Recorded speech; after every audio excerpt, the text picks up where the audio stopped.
Hello students, let's understand today about the stereoisomerism. So there are two parts in this stereoisomerism, that is optical isomerism and geometrical isomerism. So what is stereoisomerism? Stereoisomerism is actually the mechanism in which the two compounds have same molecular formula but their uh, configuration or the spatial arrangement is different, and another is minus, that means one is D and another is L. Then let's understand about elements of symmetry. The first is plane of symmetry and another element of symmetry is the center of symmetry. So plane of symmetry is the plane which divides an object into two symmetrical halves. That is called as a plane of symmetry. We can see here few diagrams like this hat. If we draw a line from the center, it is dividing this hat into two equal halves. Likewise, in this spoon we can see then a circle. So all these objects, if we draw a line from the center and if it divides into the object into two halves, then that line is called as a plane of symmetry. And attached to this is another new term. If an object is having plane of symmetry, then it is called as achiral. And any object which does not have the plane of symmetry is called as chiral. So like the objects, there are chemical compounds also that have the plane of symmetry. So we will take that examples also, but before that we will understand the center of symmetry. Now as the name center means, it indicates something like point, right? So center of symmetry in the molecule is said to exist if we draw a line from any atom or group to this point and then extend to an equal distance beyond this point, which makes the compound into two equal halves, is called as a center of symmetry. So it is in simple words, it is a point from which if we draw lines in opposite directions, and if that line divides the compound or the object into two halves, then it is called as a center of symmetry. So here is an example. We can see one for center of symmetry, that is 2,4-dimethyl cyclobutane 1,3-dicarboxylic acid. This is having a center of symmetry, and the molecule of mesotartaric acid is having the plane of symmetry. So a chiral molecule, as we have understood, it is any molecule which uh, which have the center of symmetry or which is the mirror image of each other. So a chiral object cannot be superimposed on its mirror image. We can see chiral object means it is actually an object, for example a molecule which is having four different groups which are attached. uh, if we take an example of a simple object like our hand, if we see our left hand and see its mirror image, we can see the mirror image of our left hand is not a left hand. It is like a right hand, right? So that means they two are not equal. The mirror images are not equal because they cannot be superimposed. So we already understood what is chiral molecule and achiral molecule. Chiral molecule we have seen the compound which contain chiral carbon, that is the carbon which is bonded to 4 different groups is called as chiral carbon. It is also called as asymmetric or dissymmetric carbon. So here are the two different compounds, and the central carbon which is depicted as the chiral carbon, because we can see it is bonded to 4 different types of groups. A molecule or an object is said to be chiral or dissymmetric if it is not superimposable on its mirror image. So this property of non-superimposability is called as chirality.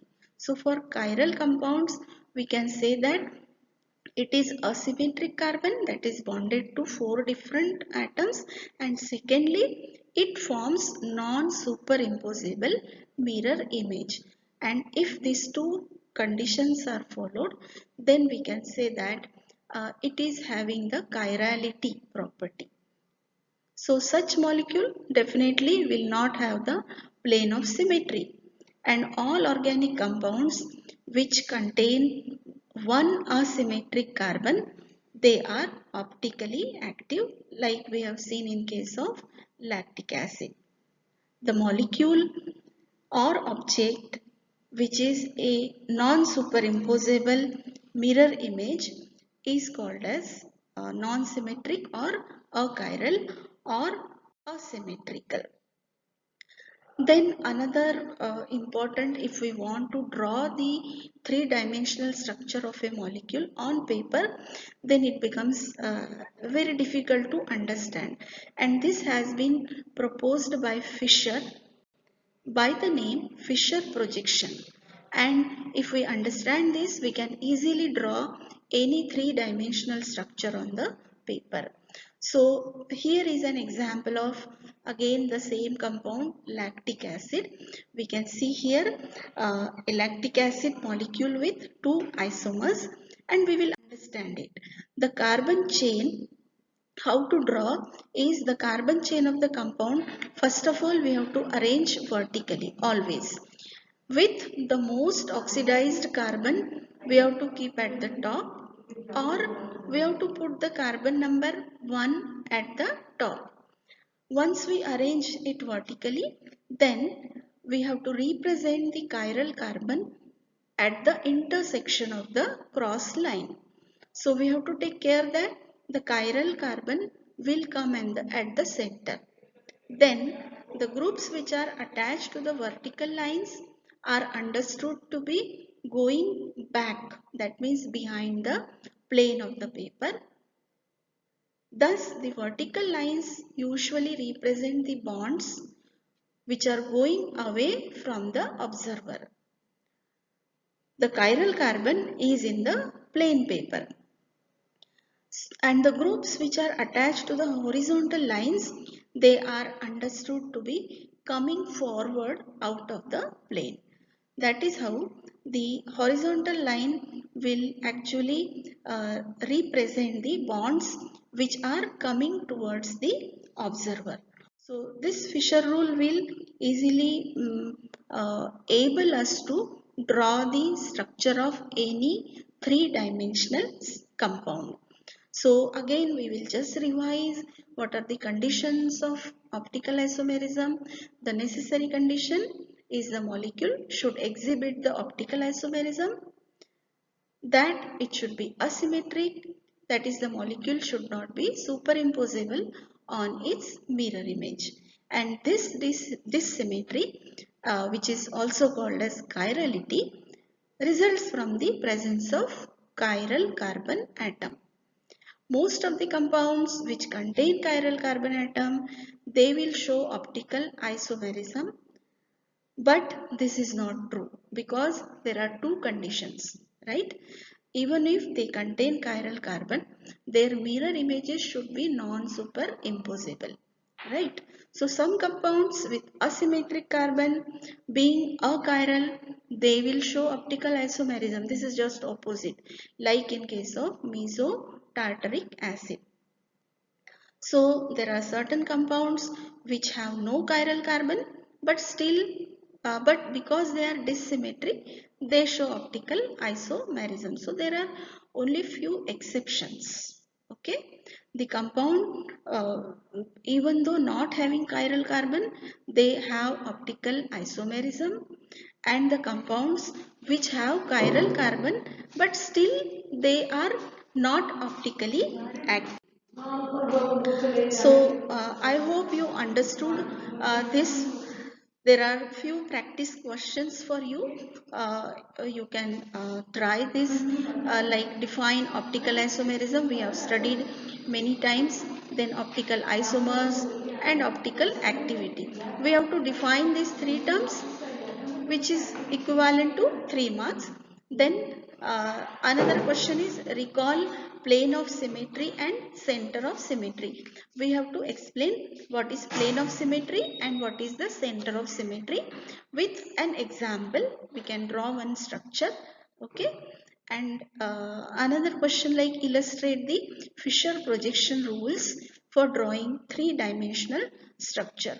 So three-dimensional structure, how to draw, that is given by this Fisher projection rules, that is easily understood. Likewise, there are certain multiple choice questions like name the carbon atom which is bonded to four different groups. So whether it is chiral or achiral or tetrahedral or saturated, then what is the meaning of dextrorotatory rotation of a plane polarized light, whether it is clockwise, anti-clockwise, horizontal or vertical. So these are very simple type of questions which you can easily answer. Uh, that is what I wanted to explain in this, and these were the references which were followed uh, for this particular topic. So thank you.